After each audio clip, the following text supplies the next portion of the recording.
বিরুদ্ধে লড়াই না, এটা একপাক্ষিক গণহত্যা। ইসরায়েল এবং হামাসের মধ্যে যুদ্ধবিরতি বলবৎ ছিল। বিশ্ব আশায় ছিল হয়তো কিছুটা শান্তি আসবে, কিন্তু শান্তি আসেনি, বরং নতুন রক্তপাত শুরু হলো। 18 মার্চ রাতে কসাই নেতানিয়াহুর বাহিনী যুদ্ধবিরতি ভেঙে বেসামরিক মানুষের উপরে ভয়াবহ হামলা চালালো। এক রাতে 400 জনের বেশি মানুষ শহীদ হলো, যাদের মধ্যে অধিকাংশই নারী, শিশু, বৃদ্ধ। যুদ্ধবিরতি নয়, বরং সেখানে আবারও নির্বিচারে বিমান হামলা চালানো হলো। এক ফিলিস্তিনি সাংবাদিক বললেন, আমি ধ্বংসস্তূপের নিচে লাশের সারি দেখেছি। কিছু লাশ এতটাই ছিন্ন ভিন্ন যে চেনার উপায় নেই। একটা শিশুর কেবল মাথাটুকু খুঁজে পাওয়া গেছে। এটি কি কোনো সভ্যতার পরিচয় বহন করে? গাজার শিশুরা কোথায় যাবে? সমস্ত শিশুর স্বপ্ন এখানে এক ধ্বংসস্তূপ। একটা শিশু নাম আমাল, তার পুরো পরিবার গত রাতে একসাথে ইফতার করেছিল। সে খুব খুশি ছিল, কারণ তার বাবা বলেছিল, যুদ্ধ শেষ হলে তোমার পছন্দের খেলনাটা এনে দেব। সেই রাতেই এক বোমা এসে তাদের ঘরটাকে মাটির সাথে মিশিয়ে দিল। আমাল বেঁচে আছে, কিন্তু তার বাবা মা নেই।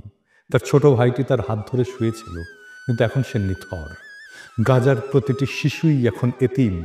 তারা আর বাবা মায়ের গল্প শুনবে না, তারা আর স্কুলে যাবে না, তারা আর খেলতে পারবে না। তাদের জীবন এখন একটাই, জীবন থেকে পালাও। এই বর্বরতা কি প্যারিসে ঘটলে বিশ্ব চুপ থাকতো? আর যদি লন্ডন, নিউ ইয়র্ক বা প্যারিস, বার্লিনে এমন একটা হামলা হতো, তাহলে কি বিশ্ব এতটাই নিশ্চুপ থাকতো? যদি প্যারিসের শিশুদের উপরে বোমা ফেলা হতো, তাহলে কি জাতিসংঘ শুধু নিন্দা প্রকাশ করত? যদি ওয়াশিংটনের হাসপাতাল ধ্বংস হয়ে যেত, তাহলে কি বিশ্ব চুপ থাকতো? যদি লন্ডন শহরে একটা স্কুলে 300 শিশু নিহত হতো, তাহলে কি বিশ্ব উদ্বেগ প্রকাশ করেই থেমে যেত?